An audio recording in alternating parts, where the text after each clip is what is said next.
নমস্কার বন্ধুরা, welcome to Shampa's kitchen. শম্পার রান্নাঘরে আপনাদের সকলকে স্বাগত জানাই। শীতের সন্ধ্যায় বাড়িতে গেস্ট আসছে আর ভাবছেন কি স্পেশাল স্টার্টার বানিয়ে গেস্টকে সারপ্রাইজ দেবেন। তাহলে বানিয়ে ফেলুন রেস্টুরেন্ট স্টাইল চিংড়ি মাছের কাটলেট বা প্রন কাটলেট। দেখবেন গেস্টদের মুখে চওড়া হাসি ফুটে উঠেছে আর প্রশংসা করছে। তাহলে চলুন শুরু করি। সবার প্রথমে নিয়ে নিয়েছি 300 গ্রাম চিংড়ি মাছ। একটু বড় সাইজের চিংড়ি নিতে হবে। চিংড়ি মাছগুলো লেজের দিকটাকে রেখে বাকি খোসাটা ছাড়িয়ে মাথাটা ফেলে দিয়ে ভালো করে ধুয়ে নিয়েছি আর জলটাকে ঝরিয়ে নিয়েছি। এবারে চিংড়িগুলোকে রেডি করে নেব। এবারে চিংড়িগুলো লেজ বরাবর কেটে নেব এইভাবে। ভেতর থেকে শিরাটা ফেলে দেব। তারপর আর একটু ডিপ করে কেটে নেব, তবে খেয়াল রাখতে হবে যেন দুভাগ না হয়ে যায়। আর এই চিংড়ির কাটলেট তৈরি করার জন্য কিন্তু বাগদা অথবা চাপড়া চিংড়িটাই ভালো। সাইডগুলো ওইভাবে একটু চিড়ে চিড়ে দিলাম যাতে ভালো মতো ফ্ল্যাট হতে পারে। তারপরে ছুরির পেছনটা দিয়ে এইভাবে এটাকে একটু ফ্ল্যাট করে নিতে হবে যাতে চিংড়ি মাছগুলো একটু ছড়িয়ে ফ্ল্যাট হয়ে যায়। না হলে কিন্তু চিংড়ি মাছগুলো ভাজার সময় বেন্ড হয়ে যাবে, বেঁকে যাবে। তাই উল্টো পিঠে আর এই পিঠে দুপিঠটাই আমি ভালো করে ছুরির পিছনটা দিয়ে চেপে চেপে একটু ফ্ল্যাট করে নেব। আর এইভাবে সবকটা চিংড়ি মাছ আমাদের রেডি করে নিতে হবে। তারপর চলে যাব পরের স্টেপে। এবারে আমি ছোট একটা মিক্সির জার নিয়ে নিয়েছি। এর মধ্যে নিয়ে নেব 8-10 কোয়া রসুন, 1/2 ইঞ্চি একটা আদার টুকরো স্লাইস করে কেটে নিয়েছি, সেটা দিয়ে দিলাম। দিয়ে দিচ্ছি গোটা 4 কাঁচা লঙ্কা, তবে ঝালটা নিজেদের স্বাদ অনুসারে অ্যাড করতে হবে। আর 1 মুঠো ধনেপাতা। সবকিছুকে পেস্ট করে নেব, তবে পেস্টের সময় চেষ্টা করব জল ব্যবহার না করতে। চিংড়িগুলোকে এইভাবে রেডি করে নেওয়ার পর চিংড়িগুলোকে ম্যারিনেট করতে হবে। তার জন্য প্রথমেই দিয়ে দিচ্ছি 1/2 টিস্পুন নুন। নুনটা নিজেদের স্বাদ অনুসারে অ্যাড করতে হবে। দিয়ে দেব অর্ধেকটা পরিমাণে পাতিলেবুর রস। 1/2 টিস্পুন গোলমরিচের গুঁড়ো দিয়ে দিলাম। এবারে আদা, রসুন আর কাঁচা লঙ্কা ধনেপাতার পেস্টটাও এর মধ্যে অ্যাড করে দেব।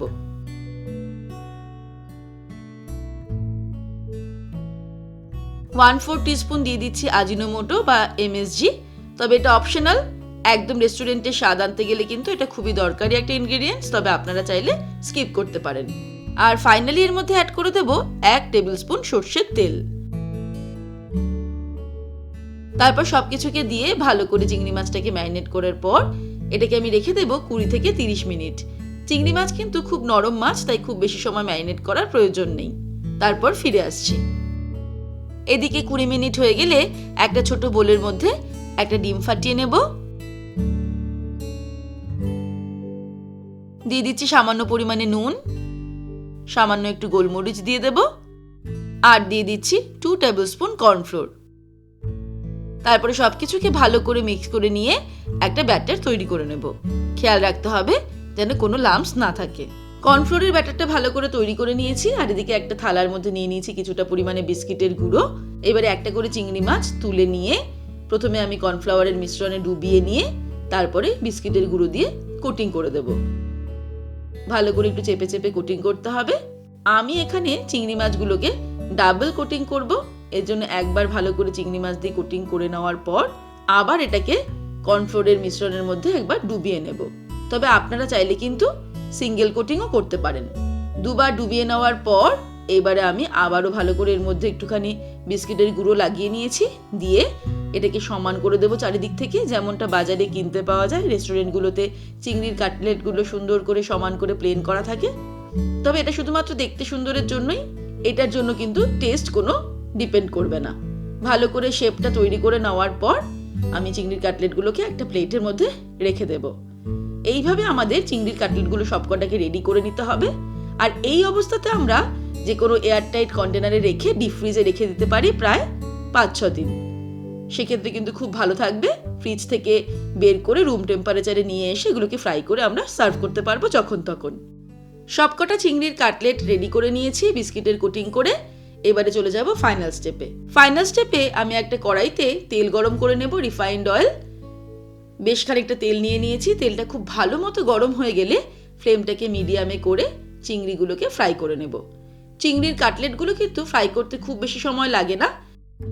হালকা উল্টে পাল্টে খুব তাড়াতাড়ি ভেজে নেওয়া যায়। দুদিকটা আমি গোল্ডেন ব্রাউন করে ফ্রাই করে নিলাম। এবার এটাকে তুলে গরম গরম সার্ভ করব কাসুন্দি আর স্যালাডের সঙ্গে। গরম গরম এই প্রন কাটলেট আমরা সন্ধেবেলায় স্ন্যাক্সেও সার্ভ করতে পারি অথবা ডিনারেও স্টার্টার হিসেবে সার্ভ করতে পারি।